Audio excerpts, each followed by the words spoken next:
The M2A1 50 caliber heavy machine gun is a belt-fed, recoil-operated, air-cooled, crew-served machine gun. The machine gun is capable of firing single shot and automatic.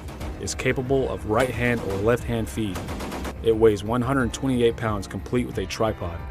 The cyclic rate of fire is 450 to 600 rounds per minute.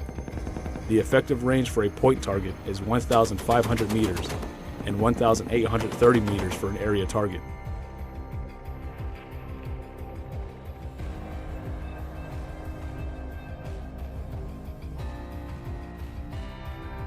Hey Marines, my name is Sergeant Heintzelman, and today I'm going to show you how to properly disassemble and reassemble a M2A1 heavy machine gun. The first thing we have to do before we disassemble an M2A1 is we got to make sure it's clear. In order to make sure it's clear, we have to make sure it's on safe and single. So I'm going to look down, I see the S for safe, and my bolt latch release is in the up position, making it single shot. At that point, I'm going to grab the retracting slide handle, I'm going to rivet to the rear, and maintain positive control the whole time. After that, go ahead, look, and grab your cover latch. Once you have control of it, put your head down away, open the cover, then you can just sweep down, sweep across the feedway, and then you have to visually and physically inspect the chamber of the face of the bolt. So I stick my finger in the chamber, come back, touch the face of the bolt, there's nothing in there. Now I do what's 4 fingers of death. I just put my 4 fingers on the rear side assembly and I push down the bolt latch release. The reason for that is if you don't put 4 fingers up here and you get lazy, you could also push the trigger down at the same time the bolt latch release goes. You could potentially ND the weapon system that way. So 4 fingers of death is what we call it. Push the bolt latch release down, ride about halfway, slam it the rest of the way, and you can sound off clear. Now the weapon system is clear, so we can go ahead and we can take the barrel off. Now to take the barrel off, you have to push the bolt to the rear just a little bit. And the reason for that is there's a spring in here. It's called a barrel locking spring, and it has to have some room to move out in order to take the barrel off. So what you do is you push back on your retracting slide handle until you see the little square match up with the circle on the side of the receiver here. And all you got to do is grab your barrel carrying handle, flip it in the upward position, release pressure, and you can pull the barrel the whole way off. You can either pull the whole way off or you can put it so it's hanging in the barrel support. Either way, it doesn't matter. But for today's video, we're just go ahead and turn it the whole way off. So now that the weapon's cleared and the barrel's off, we can go ahead and we can pull the operating group out. So I'm going to walk back. In order to take this piece off, it's called the back plate. These are the grips, and the whole thing right here with the trigger, the bolt latch release, is called a back plate. At the bottom of the back plate, there's a latch and there's a latch lock. And I have to pull out on the latch lock, and I have to pull up on the latch. I can grab the back plate, and now I can lift it straight off the gun.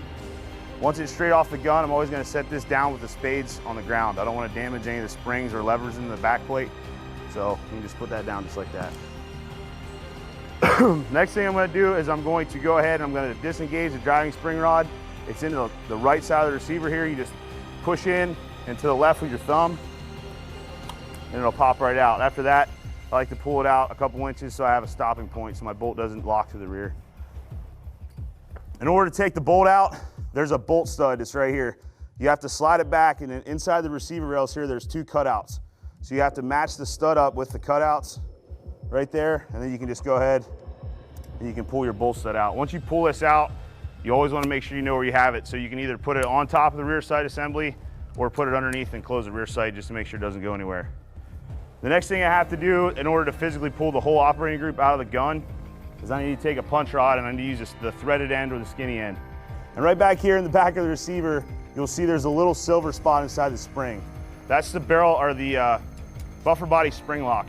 So all you need to do is you need to depress that spring. You'll feel it right here. Depress the spring, grab the spring right here, and pull it out. Once you get it started, you can release pressure.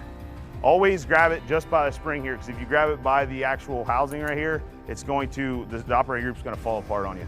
So just pull it out the whole way, and we're going to put it down on its left side. The reason for that is this is called the barrel locking spring, and this is the barrel locking spring lug. So when we took the barrel off, this is that little square that was in the side of the receiver. If we put it down on the other side, we could damage and or break the barrel locking spring lug. So if you put it down on the left side, it'll always work for you that way.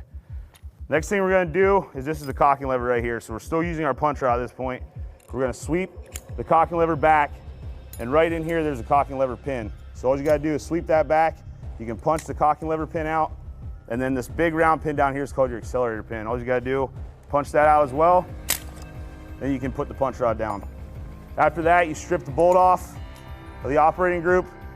Put that down over here because this is going to be its own, we're going to have our own workspace for that piece of gear right there. The next thing you do is you're going to separate your barrel extension and your barrel buffer body. So all you need to do is grab the body, separate those two, and this is your barrel extension. That doesn't need any disassembly. You can set that down as it is. The spring that's in here, all you need to do is upend this, pop it out, and that spring will come out. All right, so in order to disassemble the bolt, there's about as many pieces to the bolt as there is to the entire gun that we have sitting over here to my left. So all we're gonna do, the first thing we're gonna do is take the driving spring rod, which is right here, pull it the whole way out of the back and sit it down.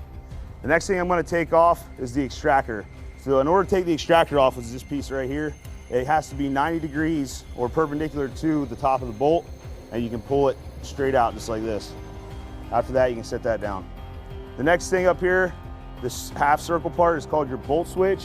That just lifts straight out of the top of the bolt and you can set that down. Now I'm going to pull out my cocking lever. My cocking lever is what I'm going to be used. I'm going to use this as a tool to disassemble some of the pieces of this bolt. So right down in here, it looks like a monkey wrench. That's called your sear stopping pin. If you notice back here at the back of the sear stopping pin, there's like a half moon cut out. All you're going to do is you're going to push down with the end of the cocking lever, the flat end, push down and disengage that from the side of the receiver. After we do that, we can rotate our cocking lever back, and we're just going to use this to press down on the sear. This is a sear right here. This flat piece up here, and then this piece right here. Just going to push it down till we hear a click.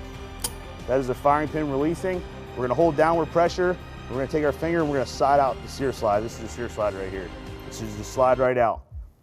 After that, I can completely 180 my bolt. It to the bottom, this is this post on the sear stopping pin, this little piece right here in front of the spring. Again, I'm using my cocking lever as a tool. I'm going to go ahead, I'm going to depress that, punch that the whole way out. And that should cause my sear stopping pin to fall out. Now all I'm going to do is I'm going to tap it lightly on the mat, and that should cause my sear, which is right here, and my sear spring to come falling out. After that, I can just tilt my bolt to the side, take out my firing pin and my firing pin extension, set them down on the mat, and now my gun is completely disassembled.